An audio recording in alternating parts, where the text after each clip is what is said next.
আগামী 1 থেকে 1.5 বছরের মধ্যে পেঁয়াজ উৎপাদনে দেশ স্বয়ংসম্পূর্ণ হতে চায় বলে জানিয়েছেন কৃষিমন্ত্রী আমিনুর রশিদ। রাজধানীর বনানীতে বিশ্বব্যাংক ও সানেম এর যৌথ আয়োজনে বাংলাদেশের কৃষি খাদ্য ব্যবস্থায় গুণগত প্রবৃদ্ধি ও কর্মসংস্থানের জন্য কৃষি খাতে সরকারি ব্যয়ের পুনঃব্যবহার প্রতিবেদনের প্রকাশনা হয়। এ সময় কৃষিমন্ত্রী আমিনুর রশিদ বলেন, কৃষকের উন্নয়নে আগামী 2 বছরের মধ্যে সৌর বিদ্যুৎ চালিত 2000 মিলি কোল্ড স্টোরেজ স্থাপন করবে সরকার।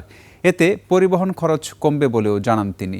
পাশাপাশি দেশের 75% কৃষি নির্ভর মানুষের অর্থনীতিকে শক্তিশালী করতে কৃষি খাতকে শক্তিশালী করতে হবে বলে মন্তব্য করেন কৃষিমন্ত্রী। 75 ভাগ মানুষের ইকোনমিকে যদি শক্তিশালী করতে হয়, কৃষিকে শক্তিশালী করতে হবে। কৃষি পণ্য আমদানির ভিতরে একটি অত্যন্ত প্রয়োজনীয় মশলা যেটা ছিল সেটা হলো পেঁয়াজ। প্রতি বছর পেঁয়াজ আমদানি করতে হয়। আগামী 1 থেকে 1.5 বছরের ভিতরে বাংলাদেশ পেঁয়াজ আমদানি করার প্রয়োজন হবে না।